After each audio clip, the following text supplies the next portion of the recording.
And then The Alchemist was recommended to us as well by Davion Swain. It's one of those books that they give every salesman when they become a salesman. I've been given it many times. Have not read it. I haven't read it either. Which is why I'm in management.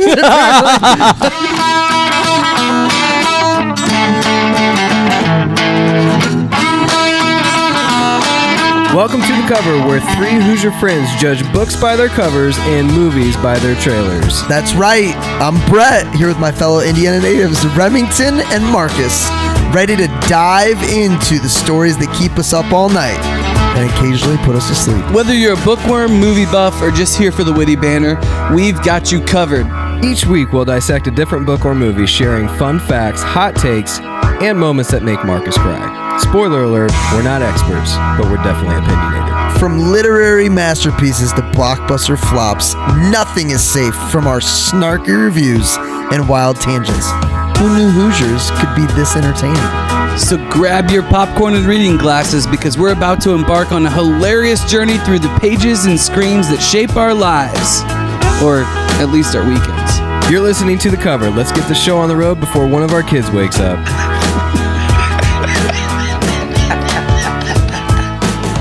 Are you going to kick us off, though? Heck yeah, I'll kick us off.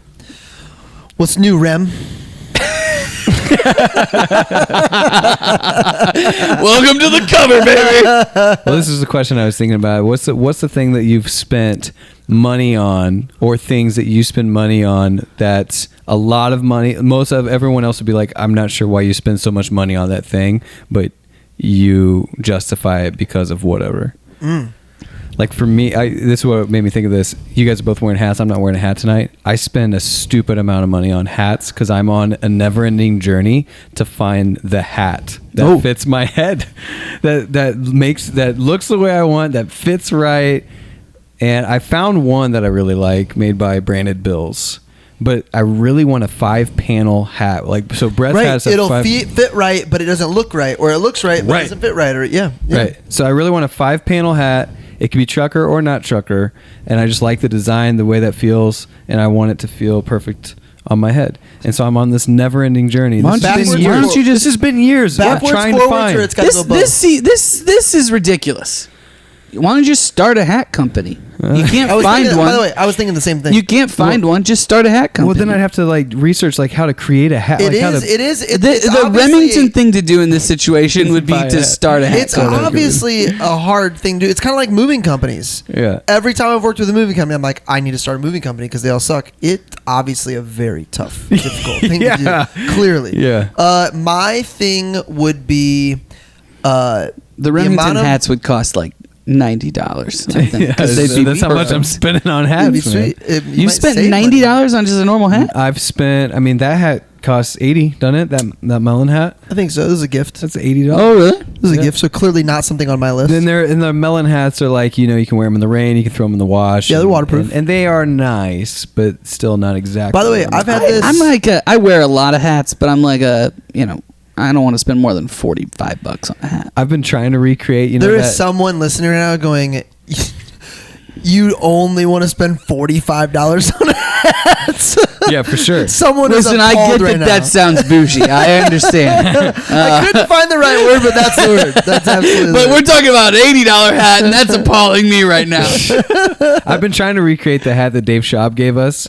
Back-to-back World War II. Oh, yes. I never got one. Dave Schaub. I said, Dave, can you send me another one of those hats? He's like, you can just make it. I was like, you just made that? I was like, but I want the one you did. So he sent me one. So mine is my morning health cocktail. I put AG1 in it. I put emergency orange in it.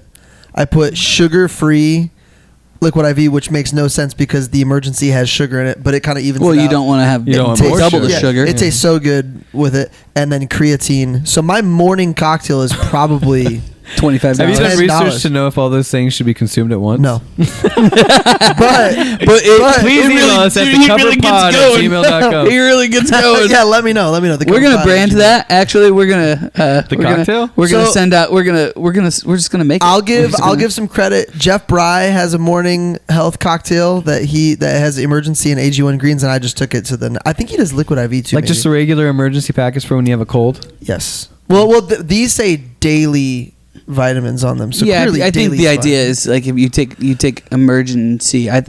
Even though it says emergency, I think the idea is preventative. Yeah. And then I also do a daily Zyrtec and a daily probiotic. So I'm like, we're talking probably $15 a day, but like I feel great. $15 a day? Think about it. How much? No way. One AG1 packet is probably $1 to $2. That's a meal. But it's not his meal. Well, I don't eat breakfast, so kind of. Oh, everyone else does? I don't eat breakfast. I don't eat breakfast either. So am I wasting 15 or are you guys saving? I don't know. 15? You look young and healthy. I don't know. I feel great. What's your morning cocktail? Coffee. Water and coffee? And water. Yeah, I chug a bottle of water. What's your coffee of choice? You know what's crazy? So I'm not a coffee snob, number one. So I'll just What's a coffee snob? Sometimes like I'll Starbucks, just, like No, coffee shop is somebody I only drink blank. yeah, or but they get all in the weeds about like the roasts and stuff like that. sure. Like you might be able to indie call me roast's that pretty good. a little bit about beer potentially, but I'm not a coffee snob. But I'll drink whatever. Yeah. Interestingly, though, more and more what I go to is they've got that Stoke coffee that you can buy that's cold. So it's just in the fridge. And you heat it up? You brought Nope. this to the retreat. I did. It's just cold, right? And it sits in my fridge. And instead of like taking the time to brew coffee or whatever, I'll chug a bottle or two of water, or I'll chug a couple of glasses, whatever I feel like in the morning. I always want to make sure I drink the water first. But then I'll just like fill up my little tumbler with that cold coffee. So even in cold weather, you drink this cold coffee? Yeah, it's the acidity level is lower. I don't know if it's the way that it's brewed or. Do you if it's the like to Stoke drink coffee, whatever, or is but it the caffeine drink of choice for you? I like drinking coffee. Yeah. Yeah. I told you guys I didn't drink coffee until like this year, right? I didn't drink coffee until the Marcus diet. Oh, really? Yeah. Because you couldn't drink anything with sugar Yeah. and all that? Yeah. Mhm. I started drinking coffee as pilot. Shocker.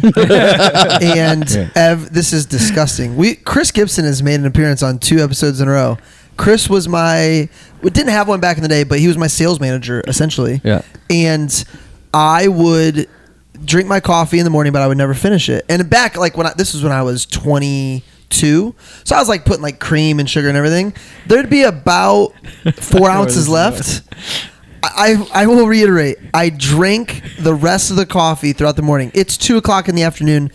Chris would grab my coffee and down the last 4 ounces every day. 5 hours later? Every day. It not just that it was 5 hours later. The cup that I had been drinking out of. Because, by the way, Brett does everything except for 2 things. Except for 2 things, he does them all slow. Very slow. Very the slow. slowest person. He's like the slow. sloth from he that drinks slow. Yeah. He does everything Zootopia, the sloth. slow. Yeah, that's Brett Wiggins. I love coffee. Utopian Coffee. Shout out. Brendan Maxwell. So obviously this whole bit, I was trying to get back to what coffee I drink. Thanks for getting back to me, guys. Dunkin' Donuts is my coffee of choice. Dunkin' is better than Starbucks. Overall. It's definitely better than And Starbucks. Kelsey makes fun of me. She calls me a ragamuffin, but Oh I my think gosh. it's delicious. That surprises me zero. She doesn't say those First of words, all. by the way. Ragamuffin? Yeah, I don't. She's more harsh. Yeah. Oh, way okay. meaner. So about that. you're talking black coffee from She's Dunkin'. pregnant. She's got an nothing excuse. special. I do 2 Splendas and 2 creams for but now. you do that with all coffee. Right? This Yeah. isn't like a special. Okay. Yeah, I just got love it. Dunkin' coffee so much so that I just got go the black. pods. I go black I got with the everything. pods and I got the take home Dunkin'. Like I've heard I'm this bought take in. from I'm multiple. bought in. You know what I like generation Dunkin'. loves I Dunkin'? like Dunkin'. The current college students love Dunkin'. Really? Love it. Dunkin' is superior. It's to a brand Starbucks. that we talked about it in the throwaway episode we did earlier on about tipping. But Oh. Well, I've got Dunkin'. I've got Dunkin'. You were talking about like what do you make? Like I've got Dunkin' coffee at home. Do you that really? I'll, like make. that's your That's the one that I'll coffee buy. of- yeah, Yeah. that's what I'm saying. Yeah. What about the food at Dunkin'? The donuts I kind of haven't, suck, to be yeah. honest. Starbucks food is so overpriced, but it is so good. It is very good. It is. If I'm in a bind and I don't want a full meal, those protein. I've had those Boxes. those The egg omelet, things are okay. Those egg omelet things Yeah. at both places, and those are pretty comparable, to be Egg Well, honest. they're probably Egg the bites. same. They're probably made in the same place. Right. Yep. Um, And you can buy those for a home now. yeah, but you're. And if you see how you heat them up, you're like, you don't want to eat them. you could be a ragamuffin or someone very astute. my problem is like I grew up like eating like different frozen foods and like all kinds of things, but like now that I cook so often, anytime that I do, make like like Jessica will buy something or whatever, and I'll make the frozen food, I'm like, this would have been so much better if I just would have made it, and I do it because of the time, but like the fresh ingredients are so much better. You know what's amazing that's frozen though? Costco has these fries, big, huge fry thing. If you put them on the Blackstone and like make them that way versus in the oven, and then I'm telling you, St. Elmo seasoning on everything. Yeah. On it's Yeah. like it takes it to. Is that another because level. we're from Indiana? Because I've tried other seasonings and I have never found anything that's better St. Elmo's has a national reputation for I think that- its restaurant. Sure. But what The do you think seasoning they is put pretty on? good. What do you think they put on all the food in the restaurant? I don't know. How much do you think? How much do you think they put all that on all their foods? What if they don't even use it? I What wonder if they do. I wonder if they do. Like definitely They doesn't- might. Like not on their steaks. They probably do on the fries. on their steaks. Maybe they're. I bet they didn't do know on they the had fries. They have fries. I don't know. I don't know what the fries in St. Elmo's. Who goes to St. Elmo's against fries? Well, maybe he's referring to the redskin mashed potatoes. With That's the, funny. I don't think I've never had fries at St. Elmo's. They definitely put it on the fries. Here's what's great about St. Elmo's, though. I bet you if I was in there at 10:30 p.m.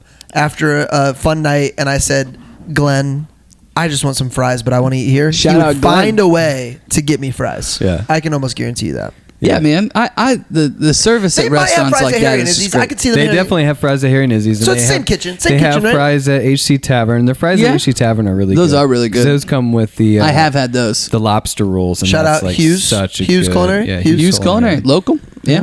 I would take gift cards and sponsorships. By the way, oh, yeah, me too. Okay, I'll reach out to my girl Kirsten. By the way, Kirsten, I bought a brick a year ago. Vector trained brick. I still have not seen it. Oh, I haven't seen the brick. You can buy a brick in They had the a brick, original. They had a brick sale. In the brick out of front? St. Elmo's. It's brick on the sidewalk outside of St. Yeah. Elmo's. It's Yeah. the old school. Yeah, that's what. That's what I'm talking about. Yeah, where's so your yeah, brick? I gotta find my brick. Tell them to give. What if they instead of a sold all brick, these bricks? What if this is like a another movie we got to do? Ponzi scheme? No. What if this is like a Searchlight?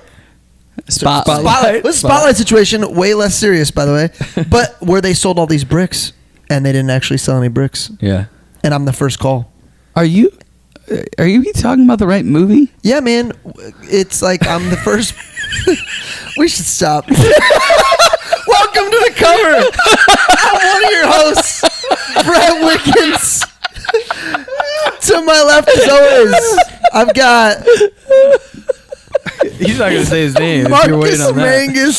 Sitting to my right, I'm not going to say my name either. Remington Ramsey. They're embarrassed. What are we covering tonight, Rem? My mother didn't try to stab my father until I was 6. That's That's the opening line, That's the baby. opening night. Never have your dog stuffed by Alan Alda. And other things I've learned. This is a back cover.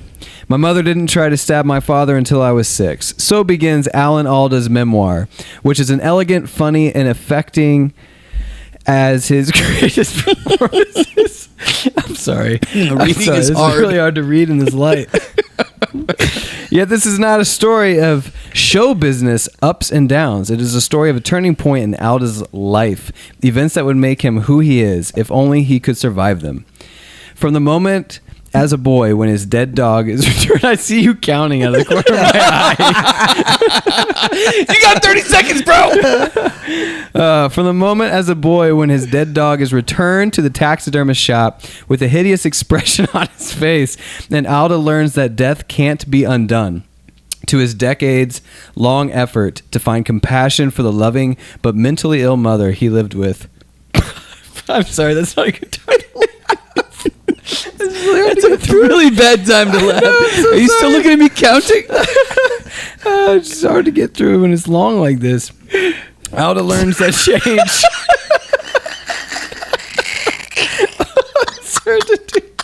Woo. And transformation are what life is made of, and how true happiness is found. By the way, you made me think of his first Broadway play, the review that was written the next day. Oh, yeah.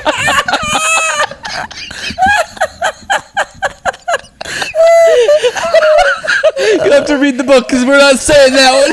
No, hold on. So I've got it in my notes, and I was like, how can I say this? I can't. How much No, laughing? I mean, we How much could. laughing is but too much laughing that has to be edited out of the show. Oh, man. That was too good. Oh, sorry, you're not done yet. I think he's That's done. I think basically he's it. done. That's basically Let's get the rap. Basically, What'd you know going into the book about Alan Alda Remington? What'd you know? oh, that he was a star of MASH, and I most recently watched The West Wing, so I saw his season-long appearance as the front-runner Republican candidate. He's in multiple seasons of that? He was phenomenal in that. He was at the end of season 6, and then the Front-running final season, or Republican 7 and 8. candidate. This would have been the early 2000s. Yeah, 2000. In Yeah, California. right. Oh, how times change. Yeah. Well, that was okay. If you're gonna bring that up, Aaron Sorkin tries to write very blended politics. Like his main character in the Newsroom was a Republican, a registered Republican that just blasts Republicans on his news channel all the time. Yeah. So, but it was a good show. He did really well. Great show. Same MASH, West Wing, and I'm so thankful for you two because you think if you're going to do a podcast about books and movies, you would be able to remember actors, characters, all that. I was like, Alan Alda was in West Wing. I love the West Wing. And I was like, yeah, he's the whole season. Marcus, as the What I know? well, you are the resident MASH fan of the group. I you know. Did you grow up watching this as a kid? I'm not prone to hyperbole, but I was thinking about this going in, and it's possible. It's possible that I am a bigger MASH fan than any other millennial. That's possible.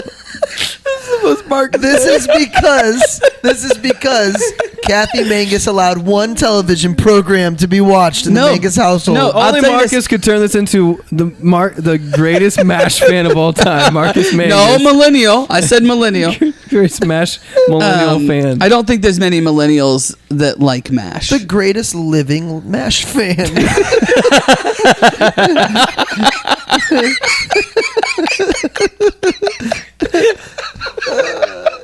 You know what? You can have that one. You got it. No, my dad was a very. My dad was a big MASH fan. I never understood it as a kid. I just didn't get it.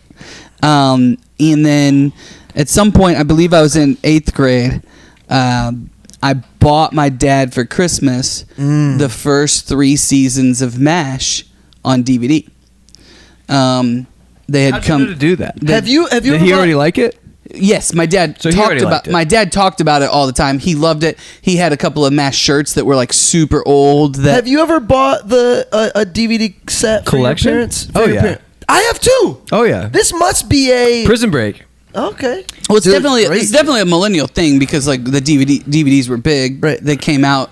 Like we didn't get DVDs until what, like 90. Sure, you couldn't binge watch shows until VHS and until DVD. you had DVDs. Yeah. I Yeah. found out about Lost in 2010, but didn't have enough money to buy all the things. Yeah. So I would every week buy one season, and I binged it. Are you serious? Yeah, dude, that summer I So to this day, I've not watched Lost. Yeah, man. Lost is like really good for like the first 3 seasons or 4 seasons. I'm the kind of guy where I'm just like I'm It not gets even, I'm really not even weird upset at the about the end. ending. I'm not even upset about the ending, but I'm It gets really weird at the end, though. Yeah. The show is off the rails. But it's a good show. So this the MASH is, shirt you're talking about is the so green, my dad, the green shirt with the black letters. my dad had a couple of old Yep. MASH shirts from like, and they were old. By the and way, then- he's saying mash, not mass, just to be yeah, really clear. these were in the, in the 90s. They were old, so they were from the 70s probably when he was a teenager. He was a big fan of the show. And so every once in a while it might be on and we would see an episode and I didn't really get it. And then I bought the first 3 seasons for him for Christmas, and it's Christmas break. And I remember this specifically. We didn't even have a DVD player yet. The only DVD player that we had was on our computer. Oh, so you guys gathered around And a computer? so I sat in like the computer room. I moved a comfortable chair in there. I put a blanket on. Oh, I think my dad was working, and I literally binge watched the first 3 seasons of MASH when I was in 8th grade and was hooked. Like, and it was, I think, because I started from episode 1 and then went through, and I was just hooked. And Now, when's the last time you watched MASH? Phenomenal in MASH. Well, I'll still throw on, probably at least a couple of times a month. MASH is always on TV, so You'll still watch it. I'll put episodes of MASH on now. And you've seen enough where you can just quote every single episode now? Maybe not that much, but not the biggest millennial MASH fan. Millennial, Yeah. yes, I think so. Yeah. Prove me wrong. Email me at the cover. I feel like MASH is one of those shows that on the free Samsung TV Plus, there's a channel probably dedicated to MASH channel? Yeah. Oh, really? I would be shocked if there's not. I mean, listen, I dare someone. I dare you to binge watch the MASH first trivia? season of MASH, but you got to watch the whole first season and not be hooked. Like, I don't think you could do it. We're looking for a new show after Turn. We're watching Turn because of 4th of July. We're in the Patreon, all the stuff we've been doing about the American Revolution. We started watching Turn. Yeah, which is about the turncoats, like the spies. Is that Thomas Paine? Or Got it. Who's that? Not Thomas. Well, at least not so far. But like it's the American spies in Washington's army. Oh, interesting. During the Revolutionary War. Was the spy in Hamilton? Was his name? Is he actually a spy? Belgium, Bellingham, Marcus, something. Not in this show. No, Hamilton. Dude, if you're looking for something, are you up to date on Chosen? I Season am 4? not actually. Holy cow dog! Season 4 rocks. Episode 2. Oh, dude, I watched hold on. 2. You haven't watched episode 3 yet? No, that's dude. Episode 2 when Peter forgives Matthew. Oh yeah. Dead, dude. Just dead. Episode 3, just I get can't wait. get the tissues ready, bro. I can't wait, man. Tissues ready. Yeah. Stop. Don't Sure. say anything. Tissues. Okay. So that's what I like. I had already seen. This came out in 2006. I actually bought the book for my dad. Which this is funny too, because I bought the book for my dad, read the book, gave it back to my dad. I own the other 2 Alan Alda books, suggested it for this podcast, went home to grab it off my bookshelf and realized I didn't have it. So I had to buy the book again to take it with me. This has been an expensive stretch for you, buying movies and books. Oh, I don't really care. I bought the book and then found it for free on Spotify and told you guys about it. So it's sitting on my Well, desk. I don't really care. I like reading. I like reading the physical. I wanted to have it anyway. I thought I had it. But so I had read this back then, and what I knew really was him as the MASH character and as Hawkeye Pierce, and then I'd seen a few other things with him in it. But I loved reading this book as a freshman in college. I did get MASH confused when I was a kid. I got because I never watched it. I got MASH confused with the A-Team because the lead characters are a little similar sometimes, and I always confuse A-Team is those two. Mr. T. Yeah. Yep. Yeah. 30-second synopsis. Rem gave us his, which was actually probably Alan Alda's. Yeah. Marcus has a 9-word synopsis. Yeah, but ready you have for to go us. first. But I will go first. Starting right now. Why does everybody's mom and dad fight and then they become successful? I don't know. It happens. Watches dad. False confidence. Totally blows it. Really hilarious Broadway review. Then hits his stride. Visits Europe. Spends some time. Comes back. Finds the girl. Picking the right woman, also really, really, really important. Has a lot of success. Almost dies. Chilean doctor for the win. Marcus. That's pretty good. That might be his best one. All right. Boy overcomes. Overcomes is one word. Yep. Boy overcomes. Parents and polio. Mm-hmm. To become great actor. Oh. Does that work? Yeah, it works. And I'm more impressed. I'm realizing you don't have this all worked out before you start talking. Absolutely not. But it was The funny. only one that I did it for was Parasite because Oh, I man. was a little worried. You're nailing it. Nine words. By the way, drinking tonight. I think this is important.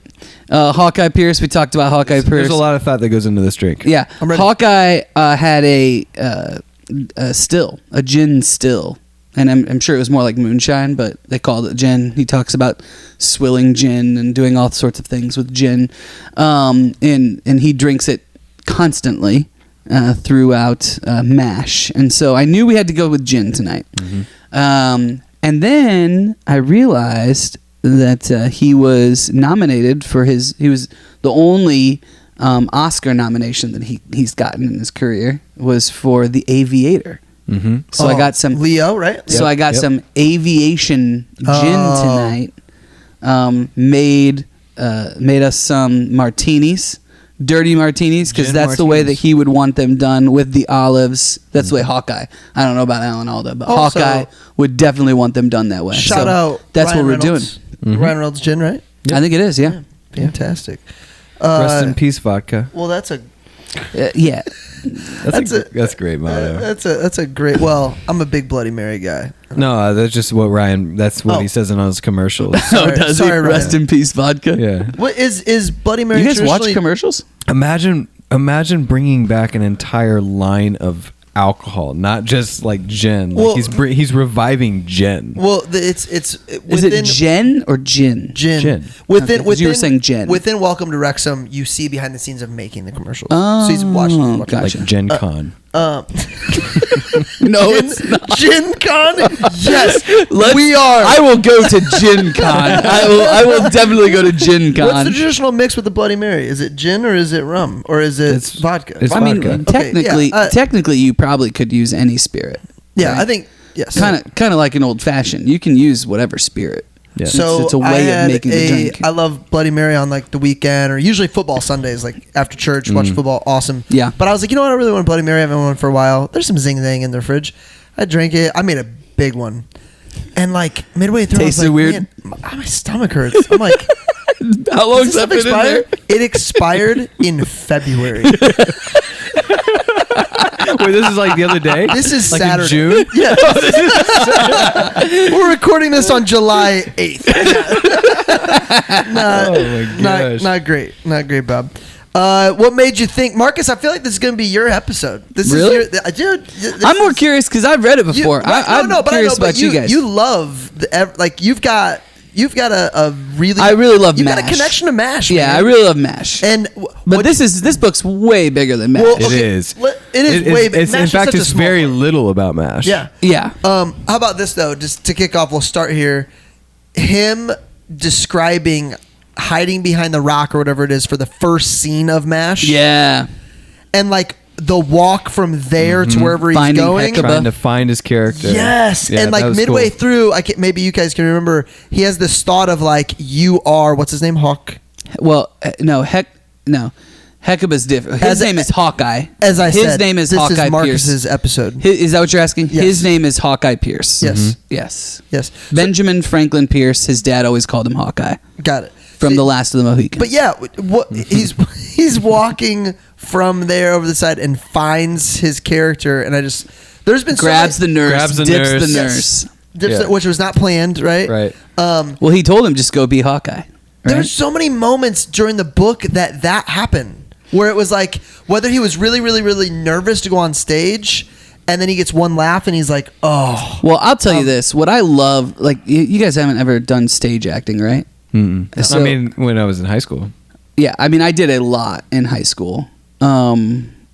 I've done And 0. Have you done anything since high school that we don't know about? no, Because if you're like doing open mic nights, I should know about this. no. But I mean, I would love to do like community theater sometime again. I'm a You guys do that thing in Bremen.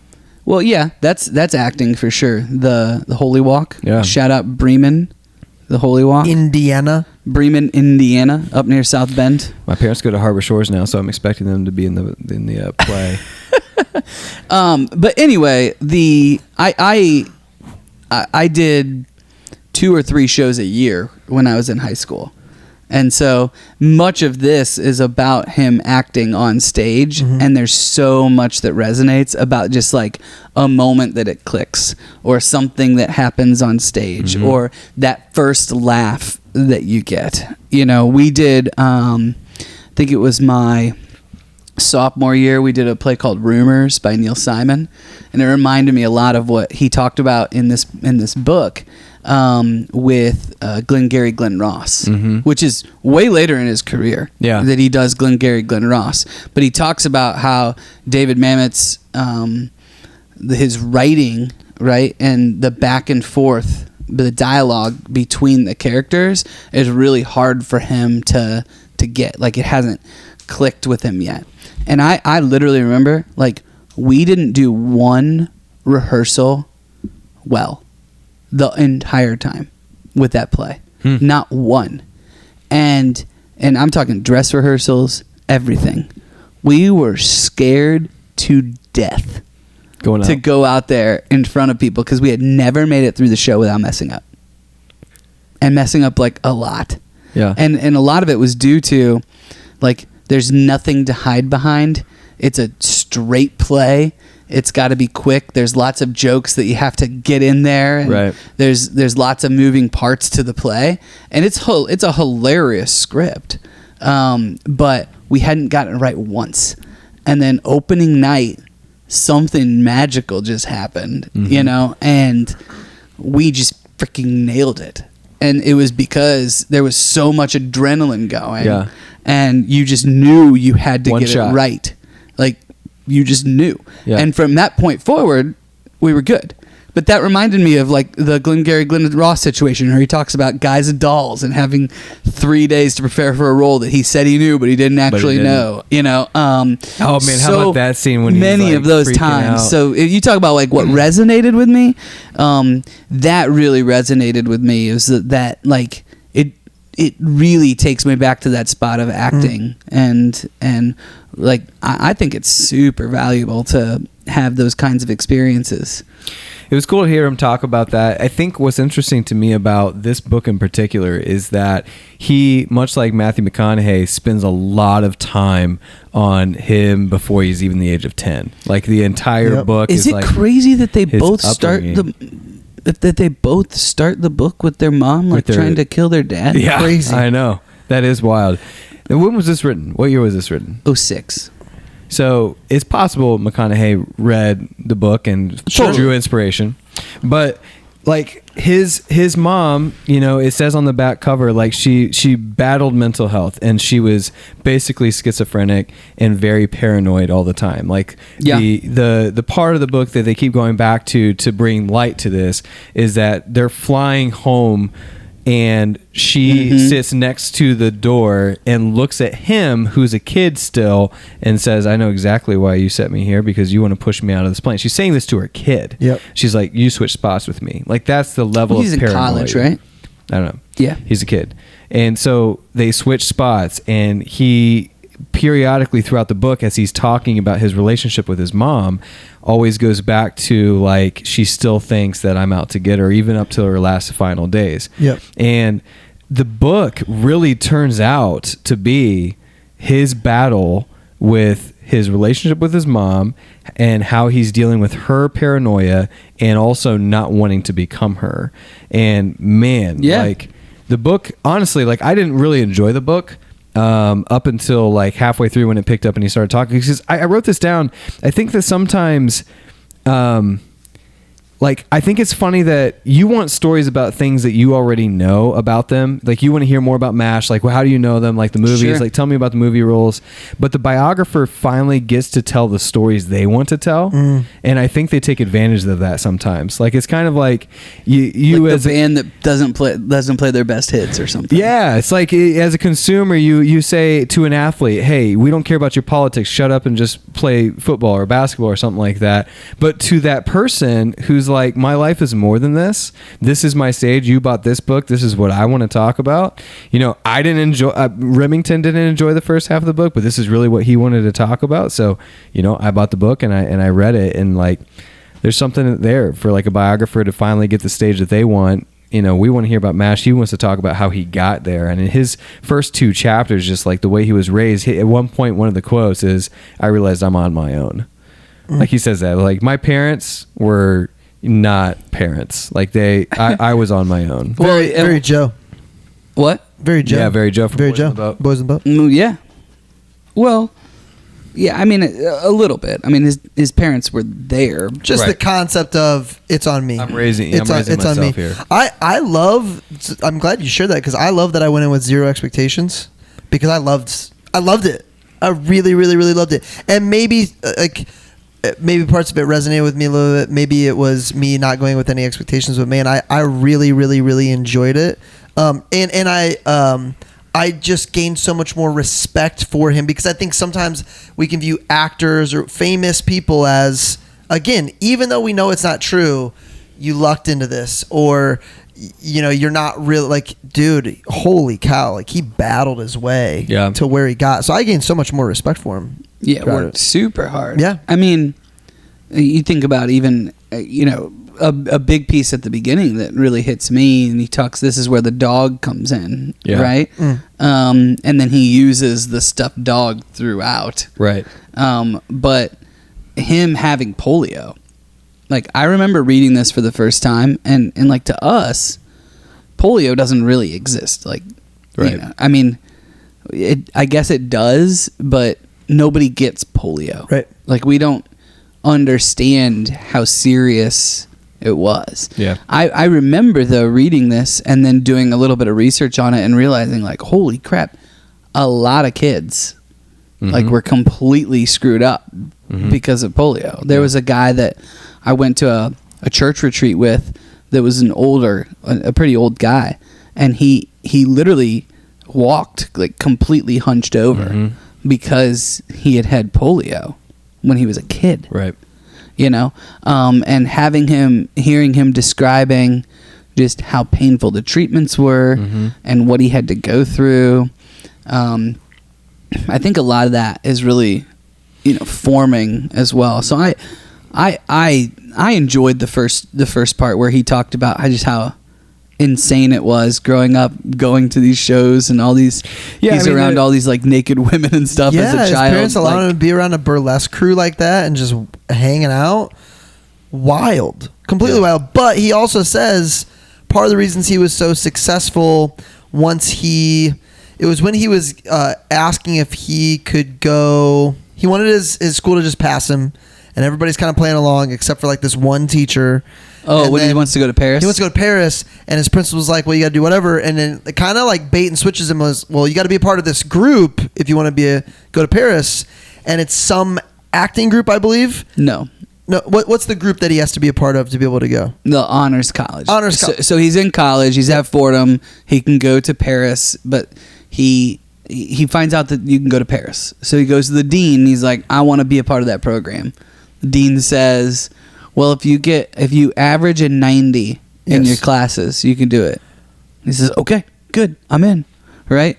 Goes to all of his professors.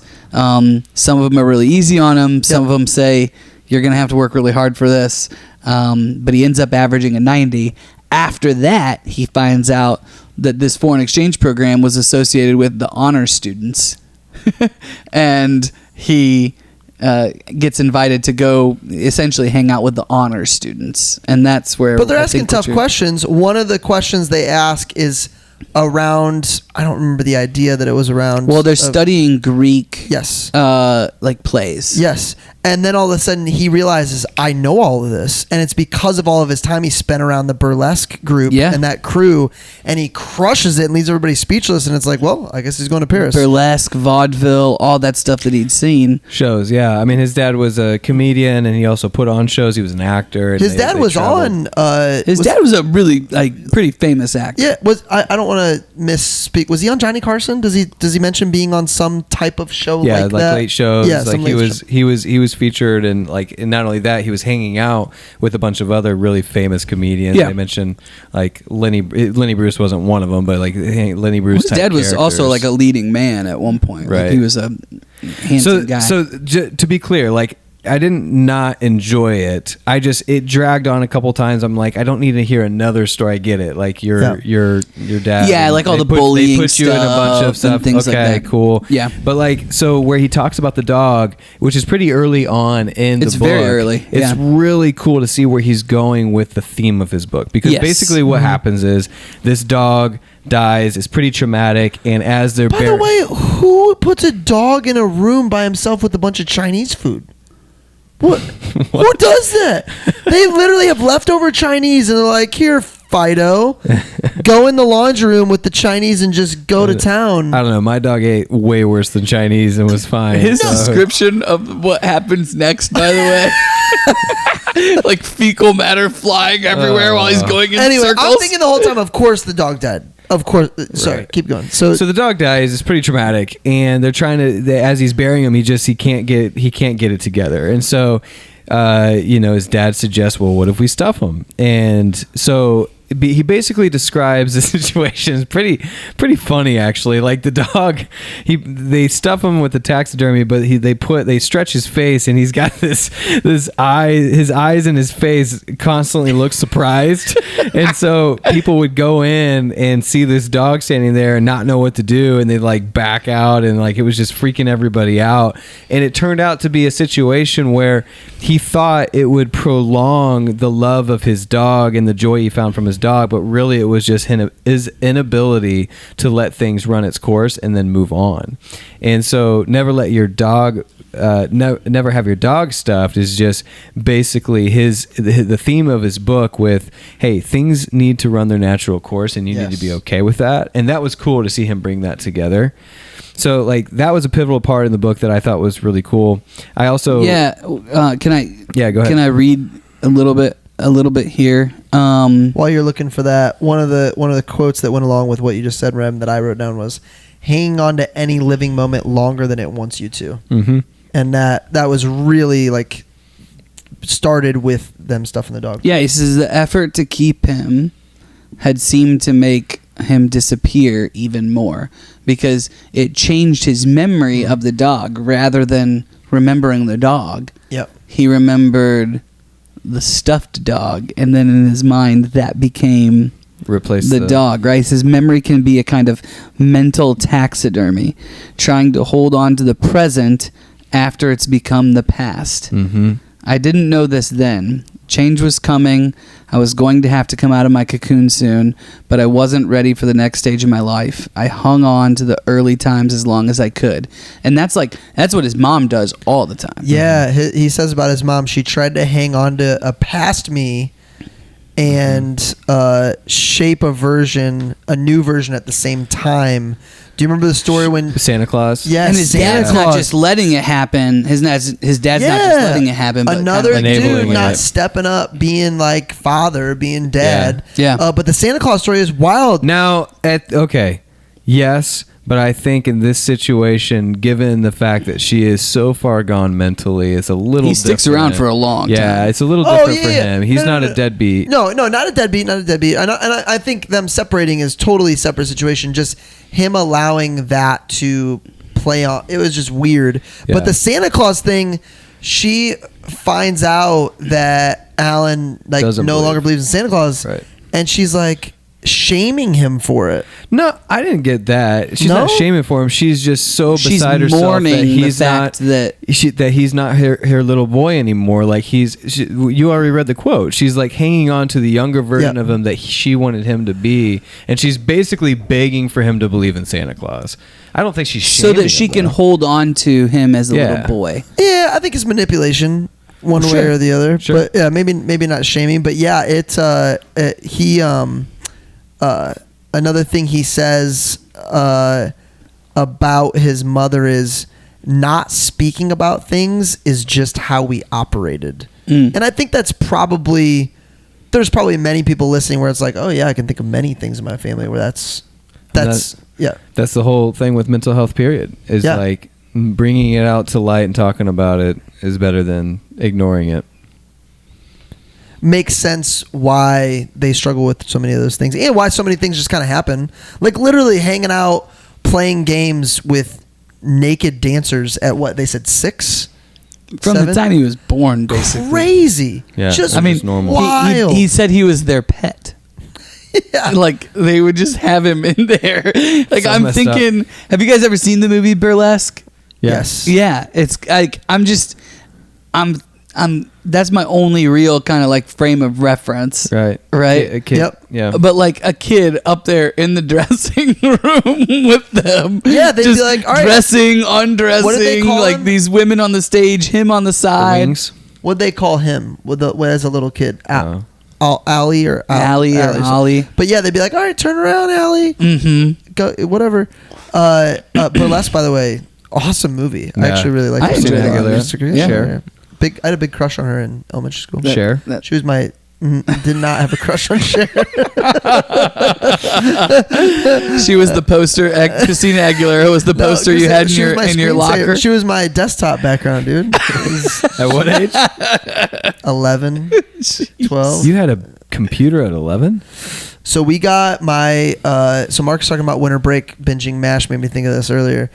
My 5th grade year, so I would have been 11.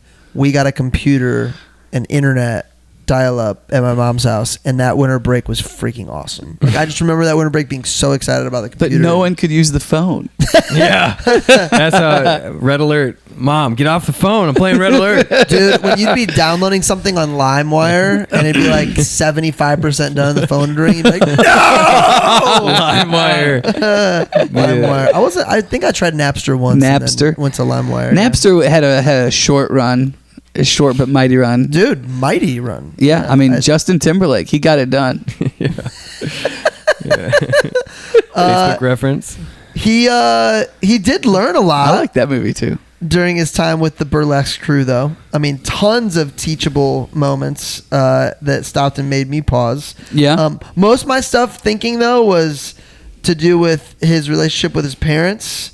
And I had a couple things about Why was that, Brett? when he got into gambling.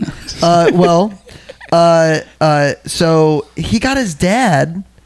So he was kind of convinced that, I don't want to say he was embarrassed by his dad's acting, but like his dad had a shtick, right? His dad had a thing, Dude. and Alan was very passionate about, like, he would read all these old books and plays like Shakespeare and whatever. So he got, and this is, I think, after, I don't remember how big Alan had made it at this point. If big at all. He hadn't. He gets his dad the Shakespeare plays book as a gift, Oh, yeah. and his dad's like, oh, like, He wasn't very big yet. he's like, oh, you think I need to read these? And he never reads them. And Alan later realizes, like, that was a really, like, crappy gift I got my dad to try to teach him a lesson, sort of thing. Mm-hmm. Have you guys ever? He says that at the end of the book, Yes. too. Like, he's still competing with his dad. He's Yes. like, And then they do the scene together At on MASH. MASH. Yeah. Oh, that's beautiful, by the way. It is. It's Yeah. awesome. So you've seen it, obviously. Oh, I've right? seen it, but I didn't know that it was his dad until Oh, no I way. read the book. So basically, they're both using one hand to be able to do its operation. Yeah, right? incredible. Yeah, incredible episode.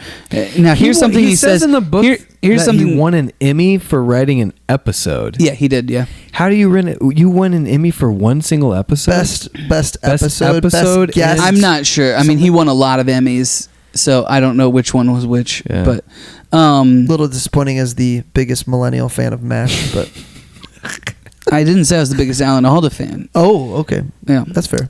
uh, Are you the biggest millennial Alan Alda fan? no, I don't think so.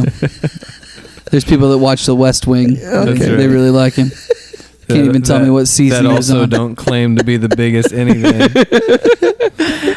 Like I said, I'm not prone to hyperbole. Watching, of course, is not the same. I'm sorry, this is a you're quote. stealing I'm my sorry, favorite this is a quote. quote. Well, this makes sense right here because he was talking about watching his dad, Yep. right? Yep. It didn't occur to me that he was probably trying to look like the regular person. The audience had expected a movie star to walk out, and that's what they got. And this is the moment that you're talking about, Yep. right? He's watching from the sideline. He said, watching, of course, is not the same thing as doing. It can give you an unearned sense of accomplishment. Yes. Remington, go. That was, what do you mean? That So was what I good. wanted to read. That was the quote of the book I think so. that I wrote down. Yeah. Because I think that is everything that's wrong with every generation below us right now in terms of like YouTube fame, in terms of like what I want to do with my life. It's like, I mean, we have kids that are watching kids play video games, and there's memes about this. Watching a kid watch a kid play video games and like reacting to a kid. Kid. So like, I'm going a little bit deeper, but like I have done this plenty of times in my life where I think I've watched enough to just be good at it, and then you do it. There's a really cool episode of Fresh Prince of Bel-Air, and Will's cousin comes in town who's a professional comedian, and Will's kind of giving him crap for being a professional comedian. He's like, it's super easy, man, I can do it. And it's actually a really emotional episode where Will gets up on stage and just bombs, and he comes down and his cousin says, it's not as easy as it looks, is it? And I've never forgotten that, because I feel like there's so many times where it's like, just because I can understand what it's doing, I shouldn't be satisfied with my own like accomplishment here. I haven't accomplished anything. I can just understand what they're doing. Like, I can't write, direct, act, any of those things. And that was a big moment for him in this book. Yeah. Yeah, I struggle with this. Like, I think it's just part of growing up, right? Because I think the older I get, the more I think I don't know, if that makes sense, is because I complain about a lot less now, especially when it comes to like leadership, whether it be like at church or in politics or whatever. I complain a lot less about those people. And I think the reason is because I've been entrusted with leadership in a few different places. Yeah. And I'm like, I don't think you understand. Yeah. Like, I don't think that you're seeing the full picture. I don't think that you're appreciating the weight that they have, because when they make a decision, there's a lot of accountability there. Like, people might die, people might this, people might that, right? Like when they have to make a decision and then they're the ones that are accountable for it, you're just sitting on the sidelines watching and being impacted by one thing. Yeah.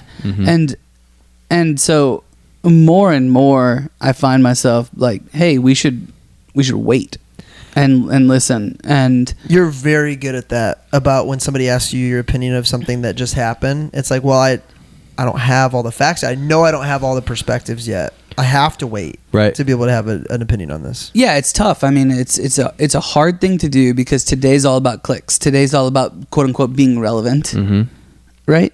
And so, you see something that's happening in the news, call it like Israel and Hamas and all this stuff, and like people feel like they've got to pick a side, right? It's like, well, let's figure out like what's really going on here. What are the motivations on each side? It's not as easy as like right and wrong. For me, it made me remember like coming up in business. You have leaders, and maybe they're not focused. You're critical on certain things. You're so things. critical. They're like you're doing something at your scale. Yep. And you're like, every single one of these little tiny things is so important. How do you not care about all these little tiny things? And they just brush them off, but they're still outperforming you. But you're still like, no, my way's better because But then you get promoted in their spot they were at once. You're like, oh my gosh, I totally understand now. Like, I think you kind of have to go through that. Yeah. Like, I think that's why every generation that gets to be older complains about the next generation. It's like, that's part of youth. Right. And I think it's a coming of age tale and in many different ways, but that's a part of youth, is thinking you know a lot more than you know. Like, oh my gosh, complaining about whether it's your parents. Yep. And it's I think Alan Alda even says that. He's like, when I was 22, I knew everything about everything. Yeah. Yeah. I mean, and the older I got, I realized I didn't know anything. I certainly did. Like, yeah. I mean, we can joke and I can make these statements and things, but most of it's like in jest at this point. But like, I absolutely thought that I could, solve the world's problems or do this or that or whatever. And I had it all figured out at 16. Yeah, like when there's nothing at stake, that's way easier. But when you're Robert Alda and you've got to feed your family, like, like, you go do that banana curve when you're walking up there, because that's what the freaking audience expects. Right. You know, and you see this with Alan Alda as soon as he gets married and has a family. Yeah. He's saying yes to everything. He's doing all this stuff. He's figuring out how to scrape by until he makes it big, right? Because he's got to support his family. Like, now, you just get it done. Not quite as deep as where you're going, but I think some of the I'm going to skip way ahead of hidden gems. I think one of the hidden gems of the book is him really giving you a glimpse of like the way kids see their parents and what actually goes on in the mind of the kid in that moment. Yeah. Because he did a really good job of peeling back the curtain there, saying, I didn't understand why my dad wasn't being normal like a normal human. And then I realized that what he was doing didn't call for him to be a normal human. It called for him to be an actor in that moment. Yeah. I thought that was really cool. For the mind of, you know, a 9-year-old or whatever he was at the time, like to be able to put that together and like jump into the mind of a kid of what's actually going on. Like I think about my kids right now and what they're processing as they see things. Dude, I remember the first time Willow was probably my oldest. She's probably your oldest. Your oldest. That's pretty. I combined two. Hey there. Whoa. Probably 5 at the time. She's my oldest, and she's watching Coco. You guys both seen Coco? Love Coco. Coco Melon. The end of Coco. JJ. The end. No. Coco the Disney the movie yes, Coco. Miguel. Yeah. So at the end, Coco, who actually is not the name of the main character, Miguel's grandmother, she's crying when she hears the song that her dad used to play. Mm-hmm. And Willow looks at us and goes, "Is she crying because she's happy?" And I will like never forget, like, whoa, my 4-year-old totally understands emotion. And it was like a really like, whoa. And it was very similar to that, where it's like you kind of understand why your parents do stuff or whatever. And it was like, holy cow, like we underestimate children so much. Maybe it was looking back he realized that too, but and your guys' oldest is 7. Yeah. Yes. Yeah. And that's like, they're really starting to come into their own and like question you and think that but like, I mean, I'm not even to the teenagers yet, but like I like absolutely was 100% sure when I was a teenager that I knew that I was smarter than my mom. Yep. And that I knew more than her, and that like in a lot of cases like you're just ignorant, like you're dumb about this. So one of my hidden gems was, and we can hop back and forth, he's getting deep and he gets feedback on something, and you think that he's going to talk about how he takes that feedback and he starts learning, but he said he mastered what many young people do: how to waste time. And how true is that? Like we get all these reality checks and we still do the same stuff. Any other thinking moments before we move into to quotes? Oh my gosh. One of mine that I guess I have a question for you guys. So he learns what's the system he learned about betting? Okay, Martingale gambling. So this chapter was awesome. He bets he stays the course. Yeah. His last race, where it's gonna make him make $100 or lose X amount of everything on the day, he wins that last race that he needed to at the track. Was that good or bad for him? Well, so what's funny is he had to say 3 times, I wasn't addicted to gambling. if you're trying to convince an audience that didn't even ask if you were addicted, I think you think you have a problem. But even if he didn't, I do believe him that he was really excited about the systems and puzzles, and that made it fun. I think he was him. addicted to the puzzles. He was, but I think he also. I mean, if you have to say I wasn't addicted to gambling 3 times when no one's asking, you probably think you have a problem at least. But the Martingale gambling system is pretty interesting. I'd never heard of this. So basically, you lose, you double down your bet until you hit. Yeah. And so it is fascinating. He created it for horse racing, and the first time it hits, and you said, was it good? I mean, for weeks or even months, I think they lived off of it. Yeah. And it wasn't until the system broke down because he couldn't make it and he sent his money with someone else, where he realized it could all come tumbling down. He's like, you know what, I need something more sustainable. But yeah, man, if you're like, I mean, he was for a hot second like raking in dough for his family, Gambling. Well, at the horse race. I just thought that while he was acting, like this chapter, it's called Fun at the Races, right? Where he's got kids, he's got to make money, but he also wants to pursue It's acting. his side hustle, so he can still pursue. Right? All of these side hustles that he does. Yeah. But his main hustle, one of his best side hustles, I thought, was when he was understudy for a lead role, and he never studied the role, just banking on the fact he would never have to perform. But he still had to travel, and he Right. missed the birth of his third daughter because of it too, right? I mean, but like he was all in. Yeah. Like he was. And you know, like reading this chapter about like, you know, how I don't know how broke they were. Well, it goes through a couple of different chapters, but how broke they were. He writes, you know, this is a quote, but you know, if you have to gamble on yourself, you can't lose. Mm-hmm. It's not his quote. It's Kirk Douglas. Yep. Yeah. You can't lose if you're going to work hard and gamble on yourself. That's what I'll do, I thought. And each job that he got, each acting job, convinced him that he'd come out ahead, right? He writes later this whole thing about how, like, you know, he was taking jobs that might make normal people wonder if they were not getting anywhere at all, but actors don't think that way.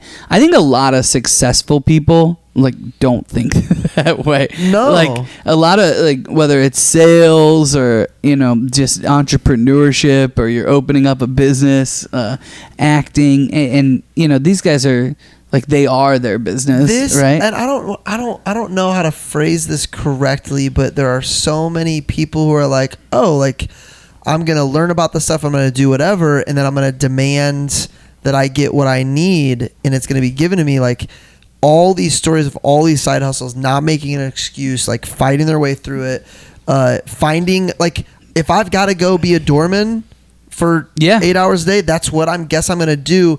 Versus, like, I don't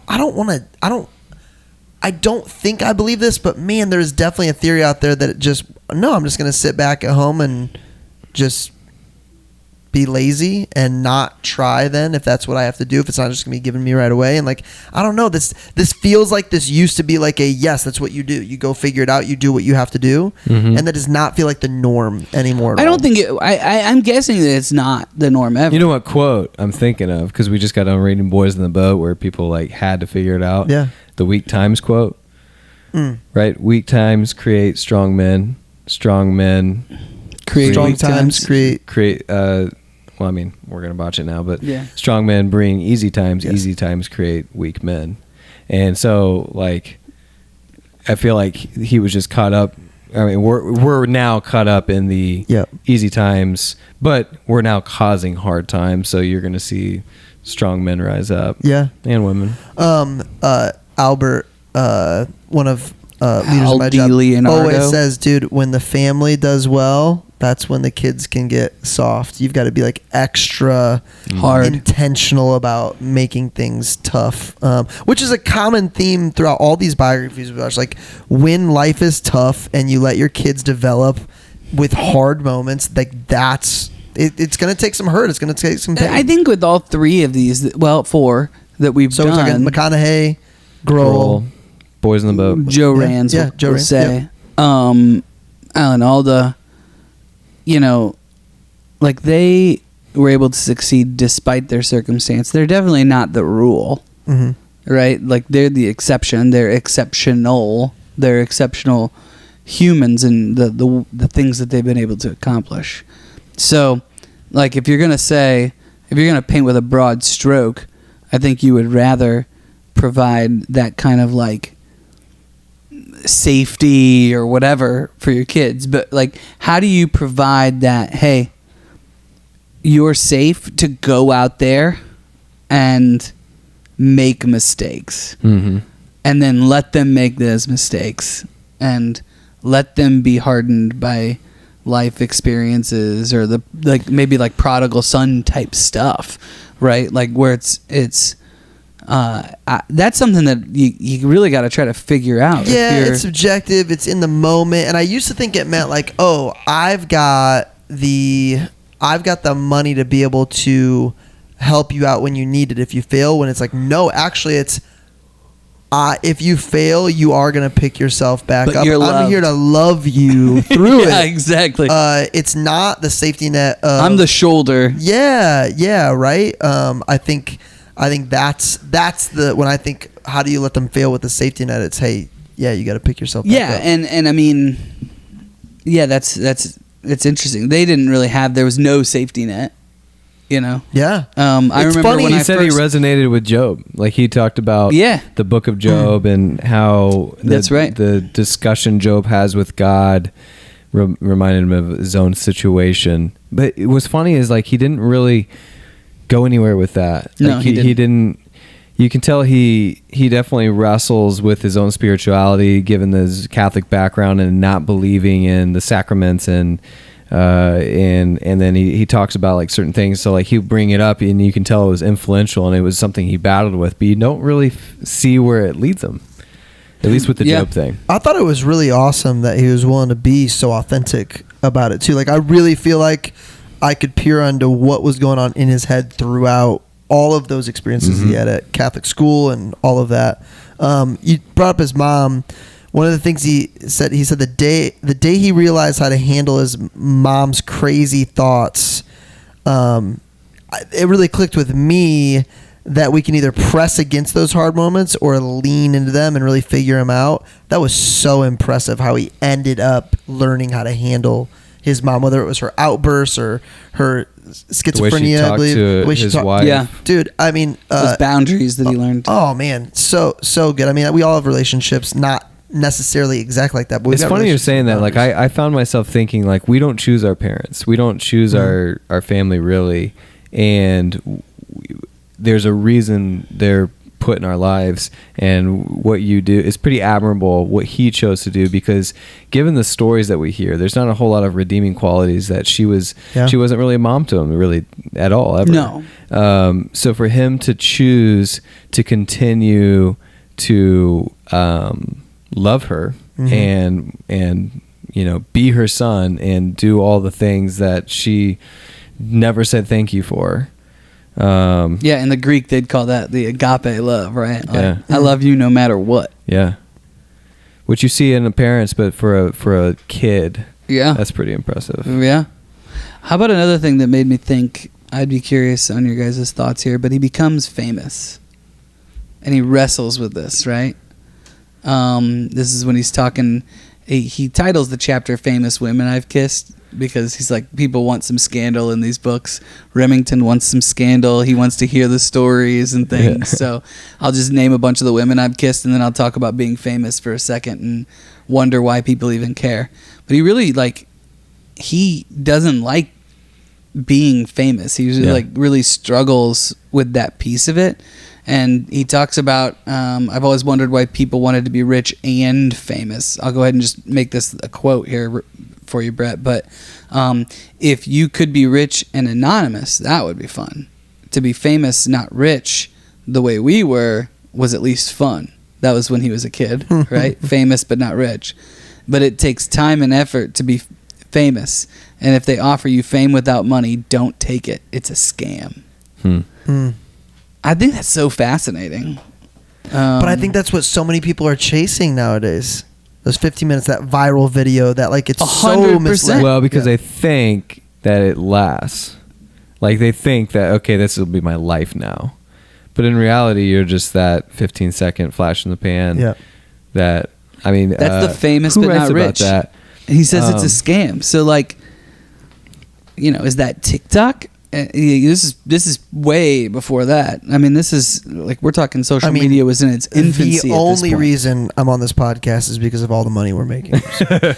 We're definitely getting famous. Or did I say making? I meant spending. Aviation gin. So that line in Mike Posner's song, though, Dude, there's so many Mike Posner one-liners that I love. Took a Pill in Ibiza. He talks about being famous for a pop song people forgot. Yep. Right. And like what that does to you. And so like that's what I think. I think anyone who wants their 15 minutes of fame should listen to Mike Posner and not Who's Mike Posner? Dude, Mike Posner, so song, I could write you took a song pill in to make you Ibiza. fall in love. Crazy. I believe Jason Jeffrey went to school with him in Michigan State. Actually, Is that why he likes him so much? He loved Mike Posner. Dude, but his arc. Wait, what'd you say? State? He went to Duke. Michigan State. Dude, I swear he went to State. Went to Duke. You're talking about Posner? Yeah. Well, here's the deal. He was at State at one moment in time. I remember Jason talking about this. However, like his arc of like fame to like the next album, him realizing what life is really about, and like it's really, really cool actually to see that he had the same arc probably as Aldo, where it's like what you think it is, you find out what it is, lowest moment. Well, you know what did it I don't for think him is Alan Alda was ever Avicii. necessarily pursuing fame. Do you? At least not the way that he writes it here. Yeah, that's fair. No, for sure. I think he loved the game. He loved. Like, he just It is wanted funny how he talks about to fame because he entertain. talked about the morning of the Oscars, they needed milk. So he goes to the grocery store and some lady who's frantic runs in and she looks at him and she goes, "Where's the parsley?" And he helps her find it and she runs off, doesn't even say thank you. And this is at the height of his fame. Yeah. So like he's over here, like people are thinking that he's like a grocery clerk. And his quote is, "You can tell a lot about people by the way they treat the help." Like that's all he said. That's all he said about it. Like that's a very humble. Like he didn't say, "Man," and she didn't recognize her or anything like that. Like it's pretty I good. talked about that. Well, I feel like this fits, but the moment he realized he might not make it in Chile, he called Graham over, which I'm assuming Graham was like a producer on the show that he was on at that moment. Scientific America. Yes. And he tells him some last things, and for his family and for his wife and whatever. Dude, why do we wait on that stuff? I listened. Yeah, to the he book. then got to read it with them. Yeah, and Yeah. I'm like, why? Like, and I don't know. That's, I guess, like, yes, I journal thoughts and whatever, but I'm not telling the most important people in my life what I think is important for them to hear. Yeah. Like, that was just such a reality check for me. We do this thing where we do top 10. I do this with my kids all the time. I do it. I try to do it every single night. And sometimes I'll just do it if I feel like there's been some griping going on and we're not being grateful or thinking, or just in the random in the middle of the day, I'll be like, "Hey, what are your top 10 things from today?" And what's funny is if you do it enough, the 4-year-old says the same thing every single time because she can't get it out of her head. But the 7-year-old starts to, throughout the day, think, "I want this to be part of my top 10." So they start looking at the world a little differently and anticipating, like, "I want this day to be filled of top 10 things." And it could be as little as, like this last week we were up at the lake house and it was tubing was number 1, and then what we ate, pizza, was, on the list. And when grandma and grandpa got there was on the list. And right now, Daddy, this is actually top 10. Wow. Like, it's like super cool.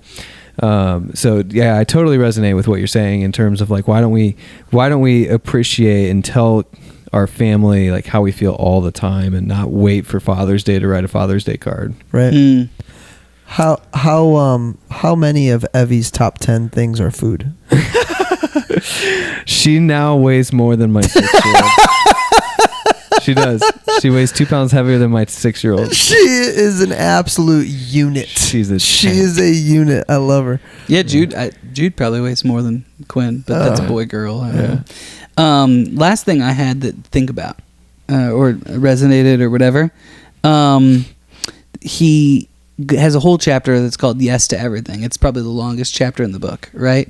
Where he's just thing after thing after thing after thing, and we've hit on a bunch of this, but at the end of it, he's starting to actually become something. He's made some money. They've moved out to the suburbs. He likes living out in the suburbs. He's got his friends out there. They grew up in their 20s with the kids, and they're doing all these different things. So he starts saying no to things. And McConaughey did this a little bit too, right? But he starts saying no to things. He's like, hey, I stayed home more and more. I was playing tennis with my friends, playing softball with my children, teaching our oldest daughter Eve to count to base 6 using the new math, was trying to write, sometimes sinking into a narcissistic despair at the frigid whiteness of the blank page, but I wasn't acting. I'd gone from saying yes to everything to saying yes to practically nothing. Instead of leaping into the unknown, I was inert. And that hit me, right? He said, after a year and a half of turning things down, my caution had turned me into a stuffed dog. Right? And, you know, just how many times have you guys felt like inert? Oh, yeah. And the funny like, part, you're just kind of cashing it in. You're just enjoying life. And you're justifying to yourself, I'm doing the right thing. I need to say no to these things. I need to prioritize different stuff. When it's like so many things you said yes to is what shaped you into, like, you were growing. Yeah, man, absolutely. I still like if you're not growing, you're dying type of thing. Yeah. Like if you're not challenging yourself, if you're not. You know what's wild? I was literally thinking about this today, and we've talked about this concept before, but like actors, especially, it happens to everybody, but an actor could be known for the last thing they do. So like with him, like Glenn Ross was in the middle of his career. West Wing was, you know, towards the end. He might still do something where he's like the voice of a frog in a movie, and that's what he goes down and most people remember him for. It's like you just never know. You never know what like the thing that you're going to be known for. I think he's probably always going to be. Well, as anybody famous, I think OJ was probably going to be known for like football until it's based on you know. It's based on generations. No, it's based on like if you last long enough. There are people that don't realize Mandy Moore was a singer. Yeah. They know her as an actress. There are people that don't know. She did both in A Walk to Remember. Dude. She did both in Tangled. I bet that was a Ramsey Tangled, movie. Was Walk to Remember a Ramsey movie? We did watch it. It was more of a Dole's. That was my cousin's. They live on the wild side.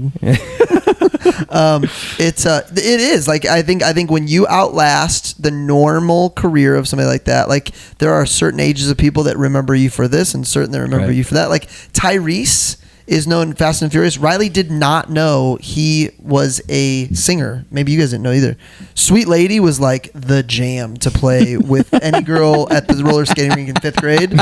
Awesome song. She's like, we weren't allowed to hold hands. You mean the Fast and Furious guy? What's that? You weren't allowed to hold hands. Yeah, no, dude, you were. Yeah, you lived a different life. You needed enough room for Jesus right there. Yeah, I get it. Sinners. We were, but you know what? So were you. It's just different sins. I got one more hidden gem before we end. Dude. I mean, I got quotes, hidden gems. I got it all. Go ahead. So he's talking about being too poor to buy a suit. So they basically the play bought him or rented him a suit, and he was so nervous that his hands were shaking on stage. So instead of keeping them out, he puts them in his pocket and he's playing with this little ball of lint. And before he realizes, like, it doesn't feel like lint, it's actually thicker. So he takes it out, and it's been a cockroach that he's been playing with for the entire play. Oh my god! Brett is shivering.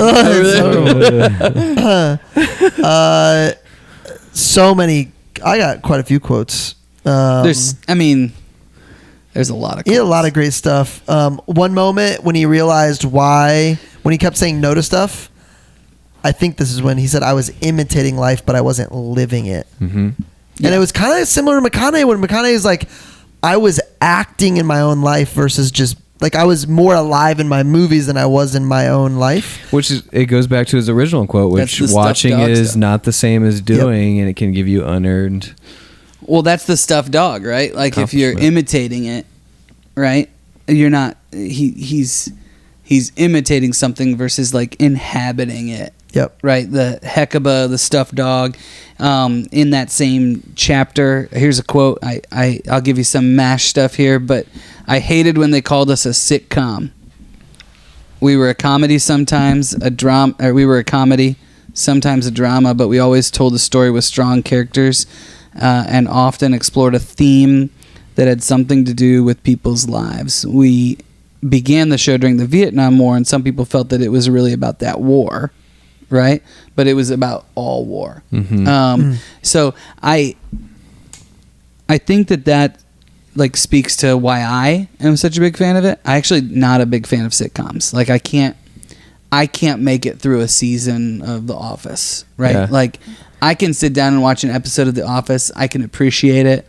I laugh at it, but I cannot watch like a season of it. I think the show that most exemplifies what he's talking about there is Scrubs.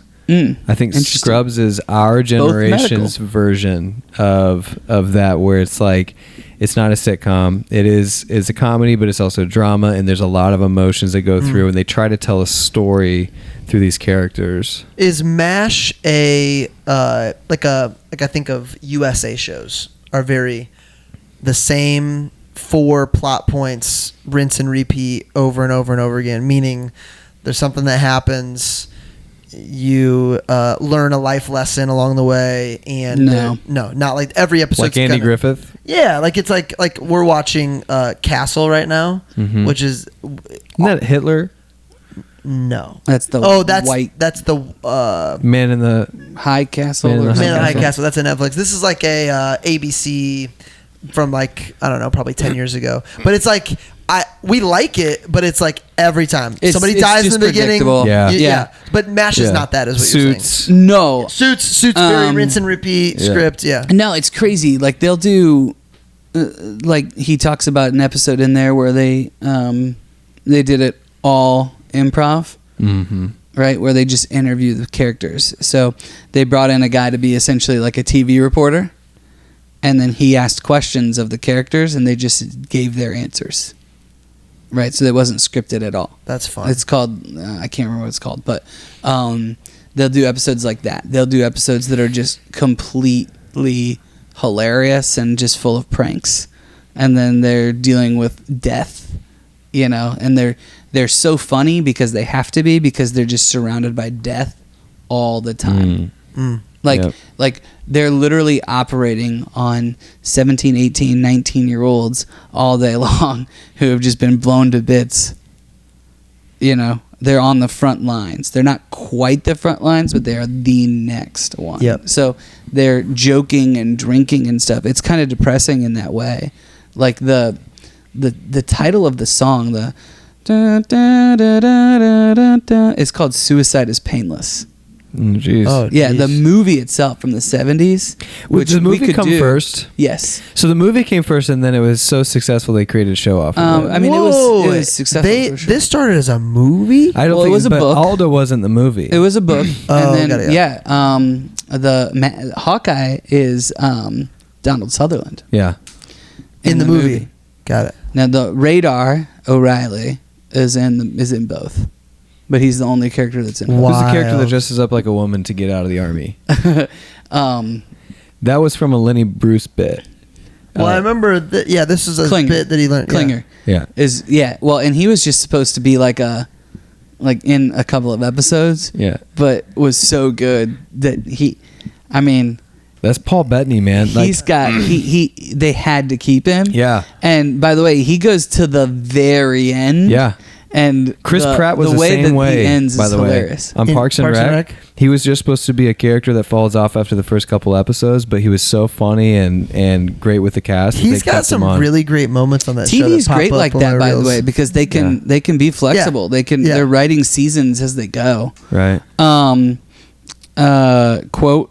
How about this? I thought this was great. We always do more than we need to. I've heard of a director who was so frustrated with an overactive actor that he threw up his hands and yelled, "Don't just do something, stand there." Which is like the most actor thing that's great in the world. But to your point, another quote I wrote down: "Was I insane? I was an actor." Yeah. I totally missed that in the audio, and I really like that quote. Don't just do something, stand there. That's really good. Man, that's so good. That's way really deeper. Good. It's like, really think about good. that for a second. Well, think about his dad's. Remember his dad's advice on acting. So like he asked his dad for advice on acting. This was awesome. That advice piece is really good. I didn't have this down. So his dad's advice on acting, and I don't know at what point, it's maybe when Alan decides I'm going to go after this as a career. He says that he's going to go do it. Yeah. He says, always find a place to sit down. You're going to get tired standing up all the time. Find a place to sit down. And in the moment, it's like, what lame advice? And then you're like, wait, how many times have we been asked for advice as leaders? And we're like, all right, I need that one thing. Like the one totally. thing. And like, that's the realest advice, most authentic, like, he cared enough to like not try to give him some magic pill, some movie magic. It's like, I don't know. I just really appreciated it. And he said he appreciated it because his dad, like, he's like, in that moment, he wanted to spare his weak knees and tell him this is what I went through. Well, you're it's kind on of like stage a passing every the single torch. night. Like, it's like, man, I saw, one time I saw Jason Kidd. Somebody did the video of Jason Kidd, and he would sit on the bench a little bit longer. So they would be in the timeouts, and he'd be sitting, right? And then the horn blew. And he always knew that he had extra time after the horn blew, and he would sit there as long as he could every single time. Did you add that up over a season, over a career? Exactly. Huh. And he had a very long career. And I saw somebody... I thought you were going to bring up the one where he made his player make him spill his drink so they could get an extra timeout. Have you seen that? Did he one? get in trouble for that? but I think he got fined. Well, it was when he was with Milwaukee. I think. I don't know, but... Okay, this is probably... we want to do hidden gems? Yeah, let's do it. All right. Hidden gems. I don't know that this is a hidden gem, but I love the idea of this. Is that this is a quote and a hidden gem. How about that? They watch the finale together of MASH, right? And this is like must-see TV. There's only a few channels. Yeah. Like, we don't have the equivalent to this in our society. And they're getting to watch it right before it airs on live TV. Yep. So they watch it just before it airs. They're excited. They see it go. They celebrate. They go out to go to a restaurant, and it's just eerily quiet. And this is in, I believe, Manhattan. Like, this is in New York City, I feel like, right? This is... It's either New York or LA. It's a big city. It's one of the two. But they watch it. They go outside to go to this restaurant, and there's like nobody outside. There's like nothing going on. And then someone just says they're home watching. Yeah. Crazy. And I've remembered that, like, from the time that I read this in 2006, is like that kind of an impact. He goes on to say that at about half of the people in the country, 125 million of them, were seeing the same program at the same time. It'll never happen And again. It'll never happen again. The next day, the New York Times said that the city's water supply was so strained that at every commercial break, because so many hundreds of thousands of people flush the toilets at the same time. Streaming services, that's gone. Like water cooler talk, everybody having the same information. I wonder the next day. how many people tuned in to watch the coronavirus updates when it was the lockdown. Okay, that's interesting. You know, because we had to be home. One. Yeah.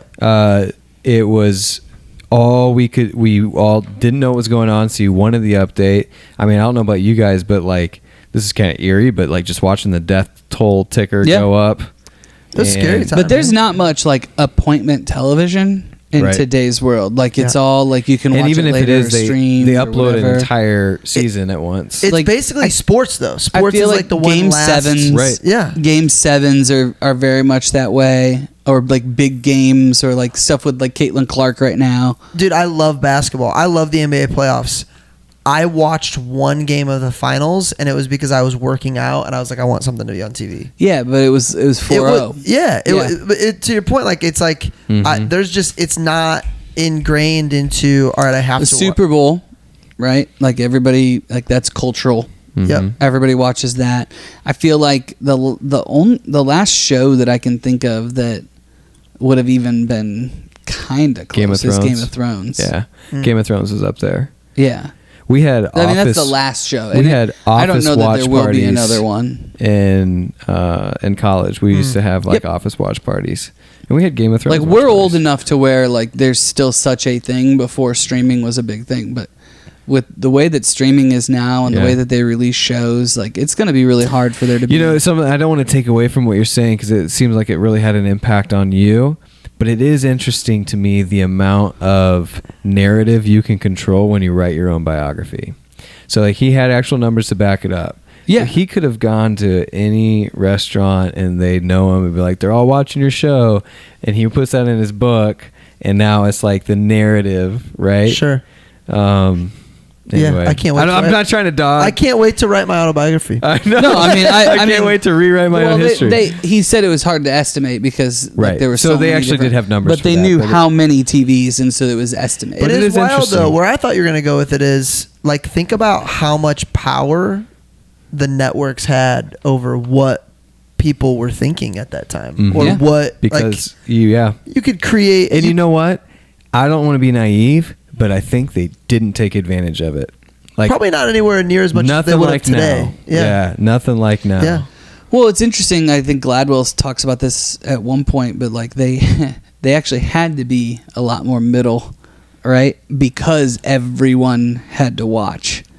Right. They had to Where's get Gladwell the talk about people this? to. I don't remember. Like in I one of don't his know books? if it was a I've book. listened or read this before. I can't remember if it's one of his books Tipping or Point? in one of his It's not Tipping Point. It's way newer than that. Maybe Outliers. Talking to Strangers. Talking to strangers. I believe so, yeah. Yeah, he That's a talks great about book. It is. he talks about how they needed to be much more center, Yep. Mhm. right? But now Streaming figured out if I just go because deeper, you're just in whatever, basically going to whatever algorithms people want. Right. if I just go then deeper you're just into gonna whatever go they already to believe. your Yeah. specific audience, and that's an interesting Dude, that was a great problem. read. Loved that.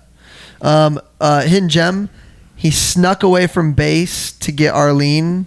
He snuck away from his job as a doorman to get parts and plays. Like he constantly was just leaving somewhere he was supposed to be, and it all worked out. That was so fun. That was so fun. Like I don't He know. never got used to the army needing to know where he wanted, like having to check in with them and ask permission. Is what They get in the car accident. He gets back in between 2000. It's just he's constantly sneaking away to go fulfill his passion. I thought one of the gems was when the surgeon was telling him what he was doing, and he was explaining it in layman's terms. And he's like, "Oh, you're doing an end-to-end anastomosis or whatever." And the surgeon just looks at him like, "What are you talking about?" He's like, "Oh, I did a lot of those on MASH, you know." And then he talks about how he used to practice that play specific. one on TV. Very boys in the boat moment. He realized it wasn't about him saying his line how he said it, but it was about acting as the relationship between him and everybody else on set at the same time made the biggest difference. He keeps learning. He keeps learning. Absolutely. Like They'd say cut, and then everyone would sit there and just keep on talking about their day, and like they were a family. They spent more time with each other than they did their families during that run. yeah, Very How long was similar the to- show? How many seasons was it? 11. Wow. Very similar to the science show. He did too much research before interviewing each of these I thought that was doctors. really interesting. Dude, and the director takes him out to For breakfast and he's Scientific like, American. what does he say to him? He says I thought he was gonna be so impressed with my knowledge, and he's like, why are you doing this? You're basically bragging on television, upstaging him, and you're not even good at it. Like you're not letting them shine. You're killing the interview. Yep. And we both have our own podcasts. Oh, dude. I thought immediately like, oh my gosh, I've done this. Yeah. I've done this. For the longest time. It was reaffirming to me because I was like, you know what, I totally get why he was thinking that, because you don't want to look like an idiot. You're asking these questions. Like, who's the master of this is Jimmy Fallon.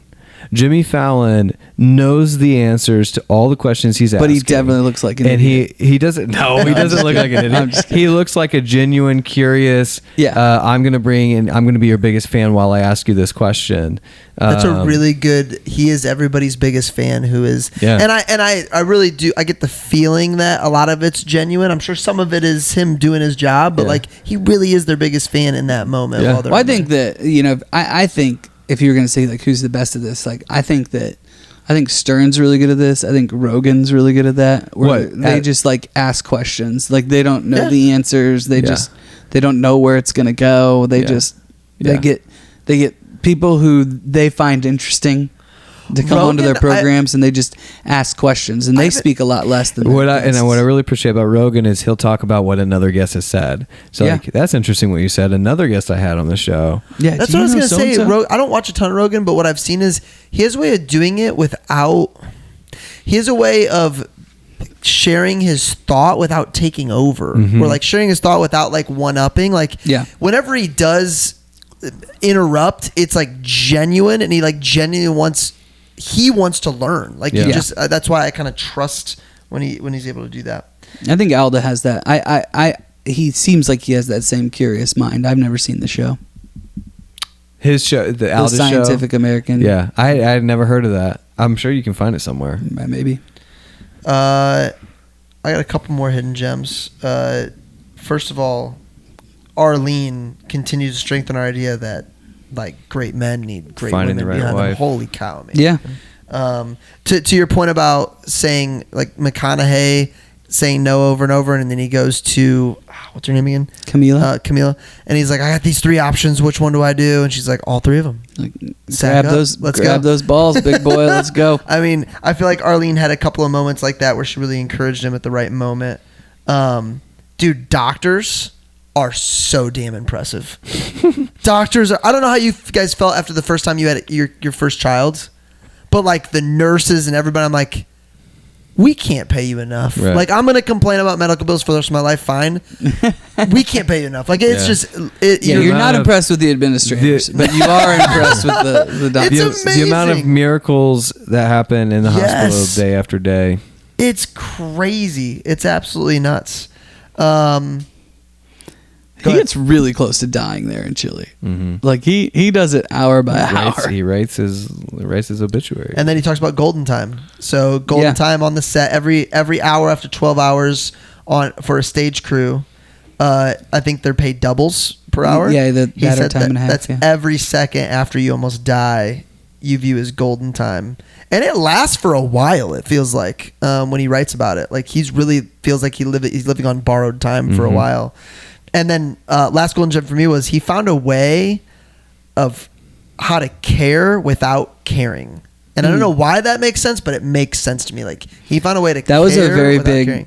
that was a very big theme too. Yep. The golden time. I have this friend that told me that his wife, her parents are in their 60s, and they had just retired. And within a year, her mom was diagnosed with early onset Alzheimer's. Mm-hmm. And within a year, it went so south that they had to get assisted living. And it was that moment where she kind of changed the way she felt about certain purchases and decisions for the family. And like she had fought getting like a lake cottage, and instantly like she's like, let's get it. Let's make these decisions now. Let's do it. Because life is so short, and you just never know. I mean, you're in your 60s, and you have planned you're an empty nester and your retirement. Now you're gonna travel and do all those things, and instantly it's taken away from you. Yeah.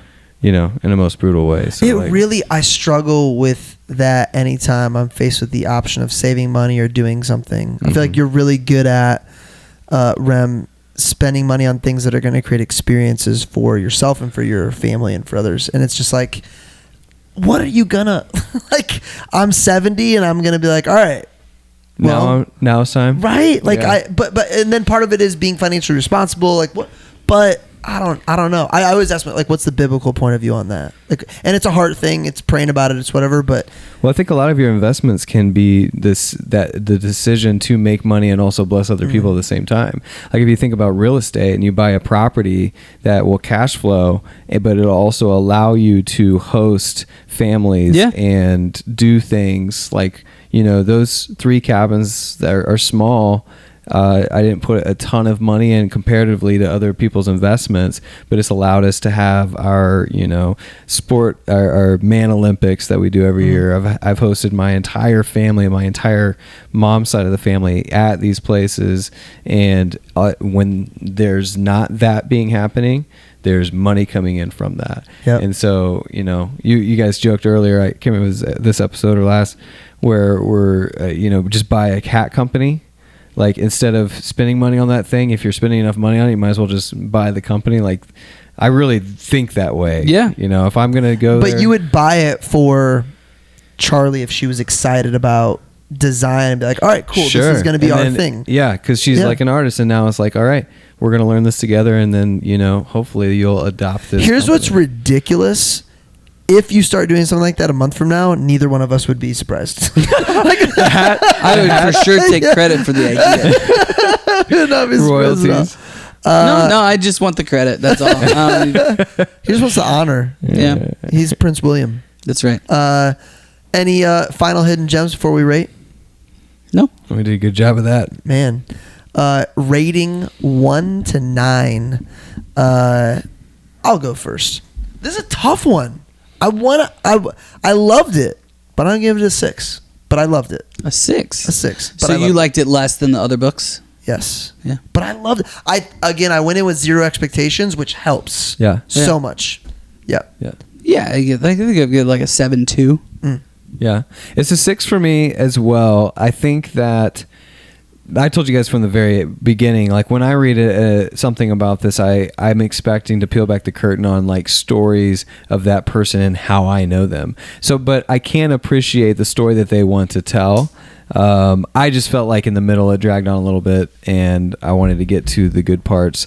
But then it was going to be a lower rating for me, but when he brought it all back in the final chapters and really brought home this idea of like never stuffing your dog and the way, you know, you need to look at life through his eyes, I thought that was pretty impressive writing. And so, Yeah, I thought that just from like a pure writing perspective, Yeah. it was probably the best of the biographies that we've read. Oh, really? I think Girl takes that for sure in terms of storytelling. Maybe it's close. Hey, girls, calm down. No, What do you think? I like them both a lot. I want to listen to every biography from now on. Yeah, Like, it's- listening to the biographies, especially when they do them themselves, is really good. Man, I really loved McConaughey's a lot, and I love Dave Grohl. I Yeah. loved McConaughey's. McConaughey's was totally different. So it's off the rails. It's basically There's no just like format. There's no. Here's a bunch of like. It'd be like if you things. wrote a biography tomorrow and just Whereas threw in like all he of your notes. really took that theme. Like he had a few themes that he took. Bumper sticker. Never have your dog stuffed, right? Like that was a theme throughout the whole Right. book. And Like, that's what I thought was impressive. That was the book. That's why I was impressed. I was like, Yeah. you know, okay, that's some pretty good writing. There's a lot of to nuance. have interwoven. Yeah, there's a lot of nuance there. Yeah, totally agree. Yeah. A lot of similarities to the other people that we've read, though. Mm-hmm. A lot. So I enjoyed it a lot. I'd recommend it. I think you'll laugh. Agreed. Fun listen. Great read. We've gotten some recos. I don't think we landed on a what's next yet. Oh, shoot. What are the recommendations? Well, Any book recommendations? Some recos. We've got. Well, we got to do a movie next, right? So, yes, we do need to do a book. I'll say all the recos that I've gotten from my Instagram so far, and then we can chew on it a little bit. oh, these are Instagram. So, yes, Ooh. I had a. Ooh. I got Slumdog Millionaire that I added to the list. Ooh, nice. The Holdovers. I've gotten some Holdovers? great feedback on people. I've seen it. This is a movie. Yeah, it's a pretty new, it's a very new movie. The Holdovers. Who's Yeah. any main actors or actresses? Paul Giamatti. Ooh, I do like Paul Giamatti. It's a good movie. It's a good movie. So Definitely worth a podcast. one of our friends' ex-lovers that he met at a wedding near Cincinnati, Ohio, recommended that one. But Tyler Yessa replied on top of it and said, "Great movie." Okay, so that's Holdovers. Do you know who I'm talking about yet? Yeah. Okay. Glory Road has come up multiple times now. Yeah. Oh, people want Basketball movie. McConaughey? Yep. No, that's not McConaughey. No, that's McConaughey. I don't It's, know. Sorry, that's We Are Marshall. Sweet Home Alabama Yeah. guy. Oh, gotta go. Yeah. Book though. Glory Road came up multiple times. Twice. Interesting. Educated by Tara Westover. Oh. Is a book. Oh, Rem. Yes. You've read it? What's funny is I always finish books, and I lost this book. Oh, So no. I just didn't finish it, but it Okay. is good and it Okay. is wild, and Okay. it would make for a great podcast. So Is Educated by it Tara Westover. what is it? This is by Emma Franke. It's about. I don't want to give it away. Wait, it's by Emma Like- Franke? No. The Recco is from Emma.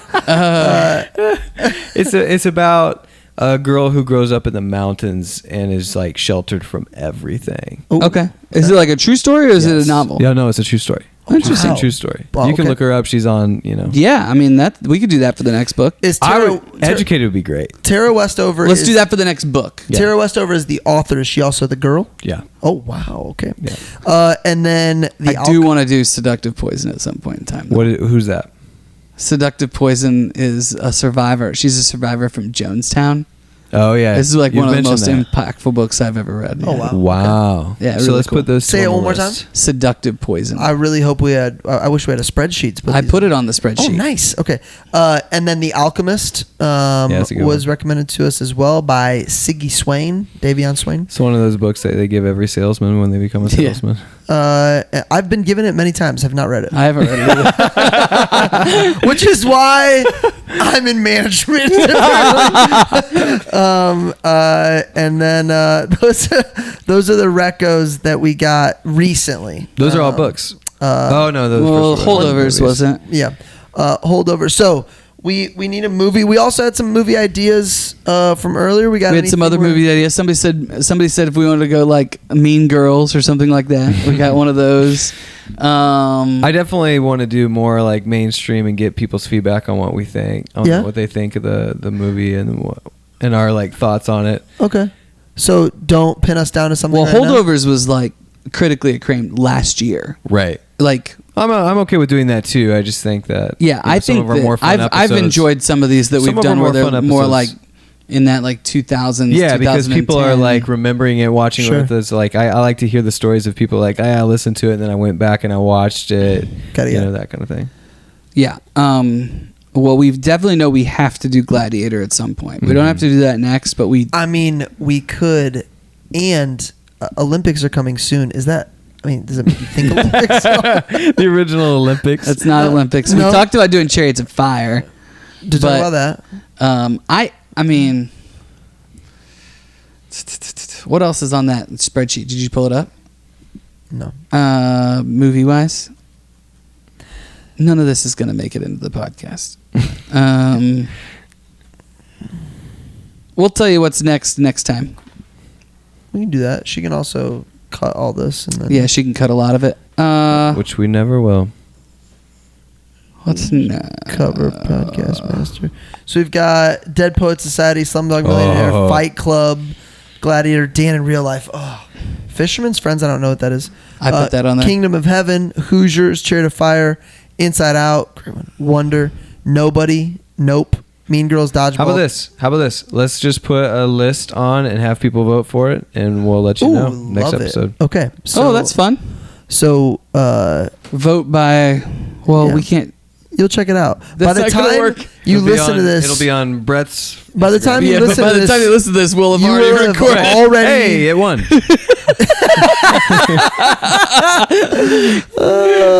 We'll figure it out. You're not gonna know what's next.